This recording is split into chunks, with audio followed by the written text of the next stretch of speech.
Cuba lihat posisi kita. Mohon maaf Bapak Ibu, menurut saya persoalan kita di Indonesia, bermasalah yang kita hadapi, berbagai macam masalah. Wallahi, gara-gara hubungan kita sama salat belum beres. Masih ada masalah kita sama salat. Padahal salat itu satu-satunya ibadah yang tidak bisa ditinggal dan tidak bisa mewakili orang lain. Ada umrah badal? Ada umrah badal? Ada. Ada haji badal? Ada. Ada salat badal? Tidak ada. Tidak bisa diwakili. Harus kita sendiri laksanakan. Dan tidak bisa ditinggal. Puasa boleh tidak ditinggal? Boleh kalau lagi sakit atau musafir. Zakat boleh ditinggal? Boleh kalau kita tidak punya harta untuk dizakati. Haji boleh tidak ditinggal? Boleh jika belum mampu. Kecuali salat tak boleh ditinggal. Sakit salat, sehat salat, berdiri salat. Tak bisa berdiri, duduk tapi tetap salat. Tak bisa wudu, tayammum. Tak bisa berdiri, tak bisa duduk, berbaring, tetap wajib salat. Sambil di saat kita menghadapi musuh, lagi perang, masuk waktu salat, ada tata cara salat khauf, salat takut. Tapi tidak boleh tinggal. Kalau saat perang ada, tidak boleh tinggal, apalagi saat aman. Coba lihat, mohon maaf sekarang keadaan umat Islam. Syukur-syukur kalau dia jaga Jumatnya, tapi tidak pernah salat 5 waktu. Dia kira Jumatnya bakal diterima, padahal tidak pernah salat 5 waktu. Kasihan. Salat itu tali hubungan kita sama Allah. Kalau terputus tali itu sama Allah lewat salat, tidak ada ibadah pun yang bakal diterima oleh Allah. Semuanya sia-sia.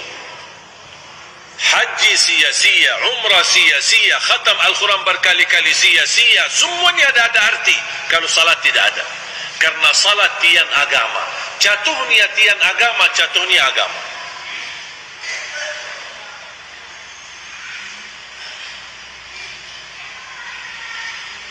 Makanya saya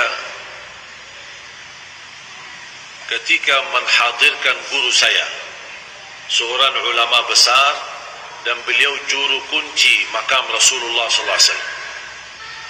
Saya pernah hadirkan 2 kali ke Indonesia. Ketika beliau hadir, selesai tausiah, saya sebagai penarjamah.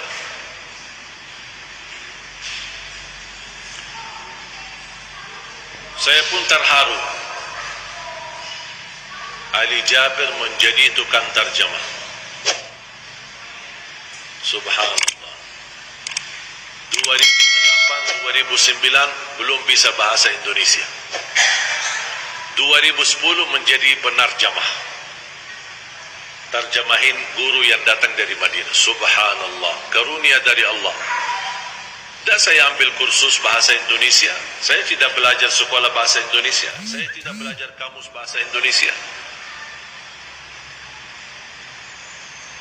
2008-2009 masih saya baru hafal kalimat bagus. Itu bagus. Apapun orang bicara saya jawab bagus. Siapa nama kamu? Bagus. Apa kabar? Bagus. Umur kamu berapa? Bagus. Saya tidak tahu, itu aja bagus. Kata teman saya, bilang aja bagus. Apapun orang bicara sama kamu, bilang aja bagus. Habis itu saya belajar lagi sama teman saya, tapi tidak kasih tahu artinya. Saya diajarin, apa kabar? Bagus. Mau kemana? Aku cinta kepadamu. Saya ikut. Saya subhanallah cepat hafal. Ketemu orang, Assalamualaikum, apa kabar? Bagus. Mau kemana? Aku cinta kepadamu. Ketemu perempuan, Assalamualaikum, apa kabar? Bagus. Mau kemana? Aku cinta kepadamu. Sambil berdoa, apaan itu orang? Subhanallah, Allah berikan anugerah bahasa. Wallahi Bapak Ibu, bahasa ini anugerah murni taufik dari Allah. Bukan karena Ali Jabir hebat atau saya punya sesuatu. Tidak ada. Allah yang memberikan bahasa. Allah maha segala bahasa. Dan selalu saya berdoa, ya Allah, aku mohon berikan kepada aku bahasa Indonesia yang bisa difahami. Faham gak Bapak Ibu? Alhamdulillah, berarti doa saya sudah kabul.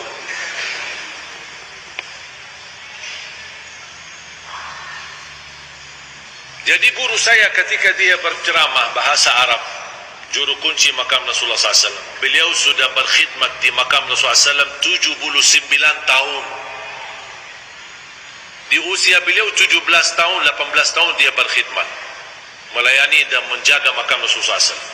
Setiap tamu negara datang, dia yang membersihkan dan dia menyambut. Beliau wafat hampir kurang lebih 90-an. Dan 2 kali hadir di Indonesia. Ketika salah satu tausiah, habis selesai tausiah ada pertanyaan, tanya jawab dari jamaah. Dan salah satu pertanyaan kepada beliau, gimana hukumnya orang Muslim tidak salat? Ketika saya menyampaikan dalam bahasa Arab, beliau kaget. Sambil mempandangi saya, "Iman ada orang Muslim tidak salat?" Dia kaget, heran. "Iman ada orang Muslim tidak salat?" Saya jawab, "Ada, banyak di Indonesia lagi."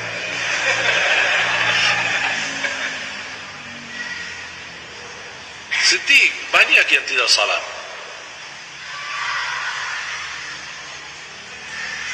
Sering saya terima keluhan dari jamaah, khususnya ibu-ibu. Curhat, nangis, anaknya susah salat. Aku capek sama anakku, tolong doanya, tolong amalannya. Saya tanya, "Ibu, maaf, anaknya umur berapa?" "Sudah 30 tahun." Subhanallah, 30 tahun susah salat. Saya fikir masih anak-anak, 5 tahun. Sudah 30 tahun dan tidak mau salat. Tahu nggak, ada di dalam fikih satu hukum di dalam fikih, kalau ada seorang suami tidak salat sama sekali dan istrinya salihah dan dia salat, jatuh talak dan tidak boleh membiarkan suaminya berhubungan lagi karena hubungannya zina. Coba sejauh mana begitu? Ini bukan hukum yang disepakati oleh ulama, tetapi ada sebuah pandangan di dalam fikih seperti itu. Bahkan ada satu pandangan, ketika ada orang Muslim tidak salat sama sekali, dia tidak mengingkari kewajiban, dia tahu salat itu wajib, tapi malas, tidak maulah gitu. Ketika dia meninggal, di dalam pandangan fikih saya baca, orang itu tidak boleh disalati, tidak boleh dimandikan, dan tidak boleh dikuburkan di kuburan umat Islam, dibuang jauh sana.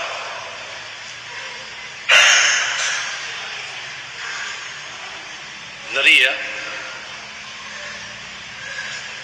Coba mohon maaf kalau hukum ini berlaku, nampaknya sepi kuburan Islam. Wala haula wala quwwata illa billah. Kita doakan semoga pemuda-pemudi Indonesia Allah berikan hidayah. Alhamdulillah belakangan ini sudah mulai banyak hijrah. Walaupun badannya banyak tatu, banyak ini, tapi alhamdulillah dia mau salat. Sampai saya berkali ketemu orang, "Ini gimana tatu saya?"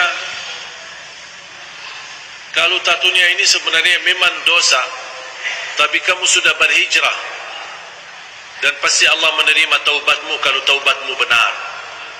Dan Allah tidak mempandangi wajahmu, kulitmu, apa isinya, tapi Allah melihat amalanmu dan hati, isi hatimu. Makanya jemaah sekalian, bersyukurlah Bapak Ibu kalau anda menjadi orang yang bisa salat. Syukurlah. Wallahi syukur, bersyukurlah. Karena anda bisa berlangkah-langkah ke masjid. Anda mau bangun ambil air wudu di waktu subuh. Wallahi ini anugerah nikmat dari Allah untuk kita. Banyak orang yang mampu tapi malas. Bahkan ada orang tetangga masjid tidak pernah datang ke masjid. Padahal jaraknya ke masjid satu tembok dengan masjid. Ada.